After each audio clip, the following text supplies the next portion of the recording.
What's up guys, it's Mike with Shallow Reefing, coming back at you with another video, and today we're going to add some lighting to this tank. Right, Spencer? So as you can see, I'm going to add this ReefLED 90 to the reef tank, and seriously. And as you can see, it has Ryan and Randy's signature on. This was a giveaway about a year ago when they were starting to give away tons of stuff. I never won any prizes, but a guy was selling it, and I figured I might as well get it.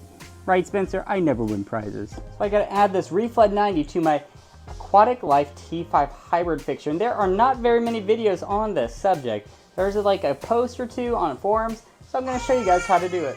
So in order to connect to the AquaticLife T5 hybrid, you're gonna need metric screws, which are M40-70 times about 35, but I think they looked a little short, so I went with 45s. You might be able to get the 35s, but we'll see. If not, I'll just add some washers. And then you're gonna need the bracket, which is the 18-inch for my fixture. All right, so let's unbox this and see what we're gonna do. Now, this actually boxed really nice. Got the power supply. Oops, let's just throw the power supply. And you got the LED fixture. Now, with this fixture, you can kind of see how there's little spots right here where you could kind of hang it. So what I'm going to do is I'm going to pop this off, this piece off, and then you'll see there'll be little screws underneath here. And all you have to do is kind of just push up from there on the sides, and then you can easily pop the top off. Just like that. You can kind of see those are where the little screws are. Now we're going to undo these screws, and then we're going to put those other ones in the place of it. You should probably use just a basic screwdriver, but I have a drill and I have it on one of the lowest settings, so that way if it's too much torque, it'll break off. You just kind of undo it, just like that, and we'll pop this puppy off. Too easy. And you can see I put the screws by them side by side. We'll see how these work. So this is way longer, but what I want to do is I want to kind of put this piece on top, probably punch out these little holes, and run the brackets going across them like this, and hopefully that should be more than enough room with these 4 by 70 by 45. Oh wow, I just screwed this guy in. This thing fits in there, but there's a little bit of slop because you can kind of see how these are just straight all the way across with the ridges. And this one, there's ridges down here, and then it kind of is a little bit thicker up at the top. So it kind of like seats down there nice and tight. But this, I mean, I can keep screwing this and it'll go down farther and farther. But there's gonna be tons of playroom. So yeah, these are definitely gonna work 100%, because I can make it all the way out here, or I can screw it way, way, way, way, way down. This will be easy to work. So let's get to snipping this. All right, so not too bad popping these puppies out. Had to cut them, then I had to kind of hit them from this side and pop them out.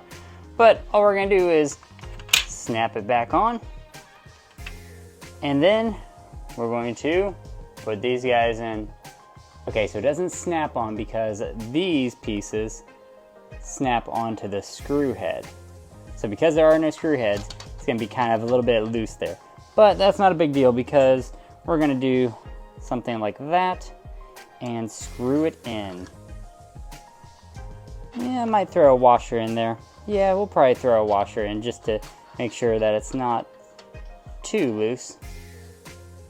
So I have these just kind of finger tight, so I can kind of slide it back and forth and make it drop in and have an easy fit. Then I'll go in and I will screw the top with a Phillips to make it tight. But overall, that was super easy. All right, so I had to kind of move the radions a little bit, because what I really want to do is have this light really hit this rock structure. So I moved this over a little bit.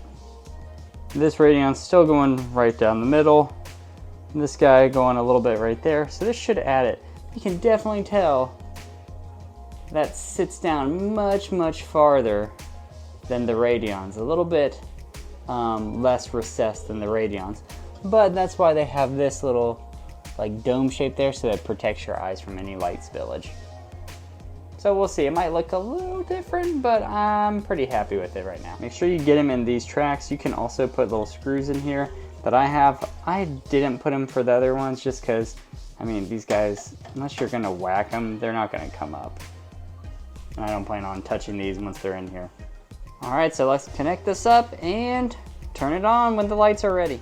The crazy thing is, you can see all the spillage from these Radions coming out at you, but you cannot see hardly any spillage from that ReefLED. Now that ReefLED is at 20% and the Radions are at 70, so yeah, there is a bit of a difference, but that recessed lighting really does mean hardly any light spillage, which that's kind of impressive. Now, if you are if you hate light spillage, instead of getting these Radions, you might want to get those ReefLED 90s. But overall, everything worked out pretty well. Really nice and easy to kind of route the cord down, going down that way. And it's sitting there nice and pretty. So guys, that was my little journey of putting this ReefLED 90 on my ATI, or actually my AquaticLife T5 Hybrid. So that was very easy. I suggest you guys do it. You can use the same screws that I use, or you could go 5mm shorter. Doesn't really matter as long as it's around there. So guys, that's all I got for you this time. If you like what you see here and you want to see more, click the subscribe button. Give me a like, give me a comment below. Let me know how you like this and if this helps you out when you were trying to put your ReefLED on your AquaticLife T5 Hybrid.